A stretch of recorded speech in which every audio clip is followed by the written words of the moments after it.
The great British bulldog, Winston Churchill, said, "Courage is rightly esteemed to be the first of human qualities, because it is the quality that guarantees all the others." I always thought guarantees was a bit of a strong word. If you're saying I'm brave enough, it is absolutely certain that I'll have the other qualities. That seems a bit nuts.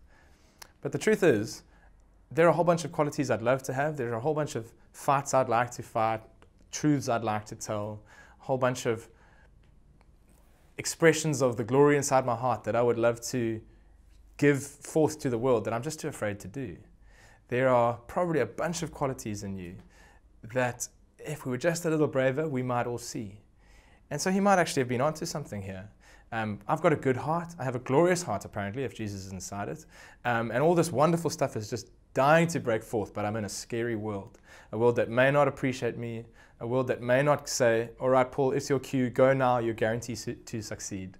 And so as a result, you're going to need to be pretty brave to live in this world.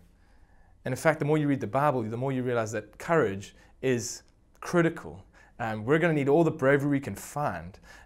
Jesus says stuff like, I'm sending you out like lambs among wolves, but I've given you authority to overcome all the power of the enemy. Proverbs 24 says, rescue those who are being led away to death. The story you're in is going to require all the courage you can muster. In fact, we're going to need a whole church full of incredibly brave people. There's a series called Band of Brothers, and it's a series about war. So you can imagine there's a whole bunch of brave stuff going on. But it really focuses on the story of Easy Company, who are a bunch of characters, proper characters. They're all over the map. But somehow they come together and achieve some amazing stuff. And they're led by this incredible guy, Colonel Winters, that we all just want to be like. He's brave and honest and full of integrity and creativity, and he's cool. So much so that he gets promoted. So now, poor Easy Company have lost their great leader. And the new guy, Dyke, he's just not the right fit. He kind of got the promotion because he has family connections, not because he has the ability. And so Easy Company, who we all love and are so passionate about if you've watched the series, are now stuck in the snow trying to take the town of Foy. And the Germans are in the pound seats. They've got the warm comfort of the city. They've got the strategic advantage of the lay of the land. They've got all these great big guns, while Easy Company are in foxholes in the forest, freezing without the right rations or clothing. Courage is ebbing away day after day as they're getting bombarded with shell after shell after German shell. And every night that they shiver in their little trenches, they think of the Germans getting well refreshed that night in a warm bed, waiting to wake up the next morning and keep pounding them. If ever there was a moment when decisive leadership was needed, it was now. But poor old Captain Winters is too far away to be able to do anything for his beloved guys. He's been promoted and has new responsibilities. And the new CO, commanding officer, is just hopeless. And eventually he says, okay, let's go, let's attack, let's try and connect with our mates on the other side of the village. And as they start to run down the hill towards Foy, they're getting cut down by machine gun fire. It's not going well. And in a moment where we needed more bravery, not less, this new commanding officer tells everyone to kneel down where they are and try to fight back in the open field. It was just a dumb decision. And guys are getting wounded and killed, and there's just panic. He freezes, the leader freezes and can't make good decisions. And Colonel Winters from a distance is going, well, I desperately want to get in there and lead the moment and tell them to keep running forward. Right now, we need to be all in. If you go in hard, you'll get hurt less than if you dither like you are right now. But he's not allowed to go. His general holds him back. And so he sends this crazy guy, Sykes, whose job is not to go and lead. He's the bravest oak that he can find nearby. And he says, go and make something happen. And he runs down there, and immediately you can see everyone's face start to lift as Sykes arrives on the scene. And he kicks Dyke out very unceremoniously. And then does this incredible thing where he just runs straight through the German lines. The Germans watch him run past him. They can't believe what he's doing. And he connects with the other company, tells them what needs to happen, and then runs back through them. All the Germans are just blown away. They don't even know how to shoot at him. They just have never seen courage like this. And here's the amazing thing. The original commanding officer's fear had become contagious. It had infected everyone. But the moment this new guy on the scene, with all of his courage, stood up and demonstrated what was possible, that courage was just as contagious as the fear had been. Fear and courage are contagious, and they are critical to the success of our fight for our hearts and the hearts of people around us. We're going to need to be brave, really, really brave. And if we're not brave, if we end up falling for fear, then you're going to end up being the person who goes, well, once bitten, twice shy, and we'll never get to see just how well you can love because you haven't been loved perfectly in the past. Or you'll be the person who's failed one too many times to take one final risk, and we never get to really see what could happen if you just went all in. If you've been rejected one too many times, sometimes that need for approval can turn into having to hog the limelight or having to be the one that's seen to be funny, having to succeed at all costs. If I become addicted to attention, I become so fearful of losing it, I'll end up doing stupid things. Fear can sometimes be the thing that turns me into a bully. It's weird to think that the person who's being scary is sometimes actually the one who's most afraid. But the bully who has to get his way at all costs because he's too afraid to allow other opinions to possibly prove him wrong is acting out of fear. The person who can't take correction, the person who can't give correction, the person who can't forgive, the person who can't tithe and trust God on His promises, the person who can't share their faith with another, the person who won't let us see the glory inside them, more often than not, it's not doing that because they're selfish. They're doing that because they're afraid. And if we're going to live in this world where there are no guarantees, we're going to need to be very brave. I always used to think I was a brave person, because I can do sort of outdoorsy things. That's child's play. Fighting for faith in the face of disappointment is when courage really gets tested. And my wife and I have been believing for ages that we'd have kids. It's been the hugest fight for faith in our lives. Every month that goes by when it didn't seem to happen makes you question all kinds of things that you'd never want to question. And eventually, miracle of miracles, we conceived. And it was just the happiest day. We couldn't control ourselves. And all that courage seemed to have paid off, right? I mean, it was worth being brave because now we got the thing we were hoping for. And if I hadn't fully understood this concept that I have an enemy, what happened next might have killed me. But at the 12-week scan, having fallen in love with this little character that you see on the screen with the little beating heart, and having thought, flip, this is my first impression of someone who's going to affect the rest of my life. I can't wait to get to know this little person more. The gynae's busy scanning and we're busy filming, and he says, oh, maybe stop filming. I'm concerned. And I can't tell you how your heart just falls through the floor in that moment. And he went on to explain that there were some worries and concerns with what he was seeing, but he didn't want to go into any more detail. And you're like, come on, just take an educated guess. Just tell me, what are we looking at?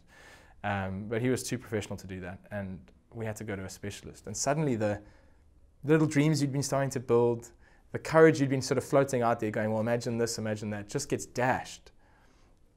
And specialist visit after specialist visit, we were told that there were all kinds of terrible things wrong with this little life. Really hopeless situation according to the medics.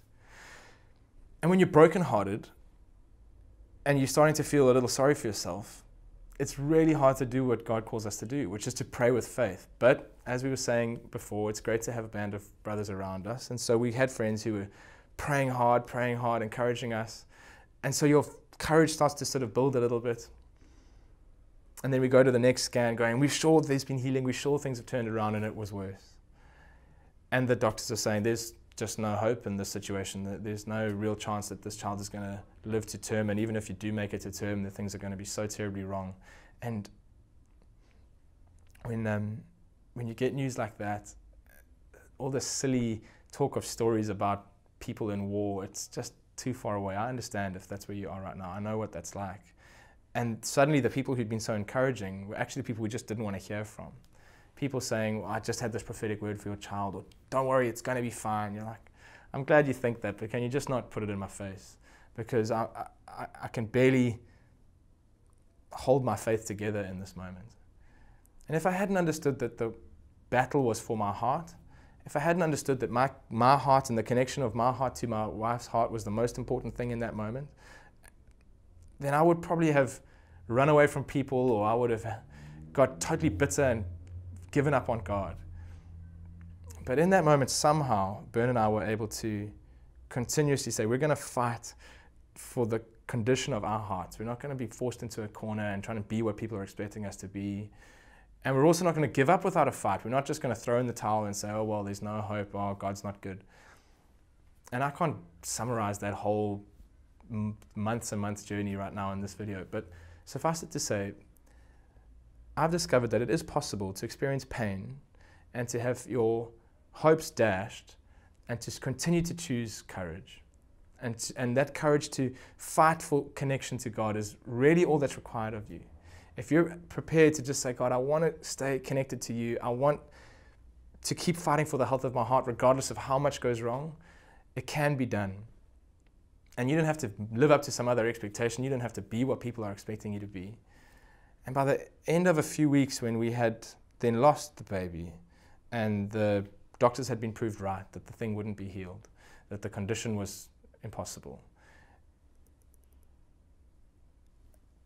I can look back on that moment and with absolute integrity tell you it was one of the most beautiful times of our lives. We got to feel the closeness of God. We got to feel the love of His people. We got to see how He got involved in our tiny situation. Even though there are wars going on around the world, He was prepared to come and hold us together and protect our relationship and prove to us that He loved us. Your story isn't about you being forgotten by God. Your story isn't about you against the world by yourself. Your story goes like you were a stranger, you got adopted into a family.